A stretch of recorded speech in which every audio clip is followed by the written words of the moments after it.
പണ്ട് ഉണ്ടാക്കിയ കുറെ നിയമവ്യവസ്ഥതകളുണ്ട്, അത് ഇപ്പോഴും ഫോളോ ചെയ്യുന്നുണ്ട്. അത് മാറ്റാൻ ശ്രമിച്ചാലും നമ്മളെ കുറെ ഗ്രൂപ്പ്സ് വന്ന് അത് മാറ്റാൻ വിടില്ല. എന്താണ് ആ ഗ്രൂപ്പിന്റെ ലക്ഷ്യം? എന്താണ് അല്ലെങ്കിൽ അപ്ഡേറ്റഡ് ആവാത്ത നിയമങ്ങൾ എന്താണ്? ഒന്ന് രണ്ട് എക്സാമ്പിൾ പറഞ്ഞാൽ നമുക്ക് പെട്ടെന്ന് എക്സാമ്പിൾ എന്ന് പറയാൻ മുസ്ലിം ലോ തന്നെ എടുത്തോളി.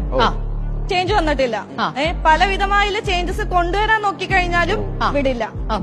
അതുകൊണ്ട് എത്ര ആൾക്കാർ വന്ന് ഇന്ന് സഫർ ചെയ്യുന്നുണ്ട്. പുതിയ ജനറേഷന്റെ ഏറ്റവും വലിയൊരു കാര്യം നിയന്ത്രണം ഇഷ്ടമല്ല എന്നുള്ളതാണ്. എന്നെ ആരും കൺട്രോൾ ചെയ്യേണ്ടതില്ല. ആർക്കും ഇഷ്ടമല്ലാത്തതാണ് മനുഷ്യന് പൊതുവെ നിയന്ത്രണം. ഡയബറ്റിക് ആയ ഒരാളോട് ഡോക്ടർ പറഞ്ഞു പഞ്ചസാര കഴിച്ചോളി, ആ ഡോക്ടറോട് വലിയ ഇഷ്ടമായിരിക്കും.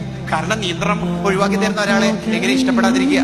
അതുകൊണ്ടാണ് ലിബറലിസത്തോട് കൂടുതൽ ആൾക്കാർ അടുത്തോണ്ടിരിക്കുന്നത്. ഉറക്കം സുഖമാണ്, ഉറക്കത്തെ കെടുത്തുന്ന ഒന്നും ആർക്കും ഇഷ്ടമല്ല. എന്നിട്ടും പോളും രാജനും അജീവും ജോസഫും ഷെഫീഖും റഫീഖുമെല്ലാം അലാറം വെക്കുന്നു. എന്തിന്? ഉറക്കമെന്ന സുഖത്തെ കെടുത്തിക്കളയുന്ന നിയന്ത്രണം ഇല്ലെങ്കിൽ എന്റെ എക്സാമിന് ഞാൻ പോകാതെ ഉറങ്ങിപ്പോകും. അപ്പൊ നിയന്ത്രണം വേണ്ടേ? വേണം. അത് ലോകം അംഗീകരിച്ചൊരു തിയറിയല്ലേ അത്.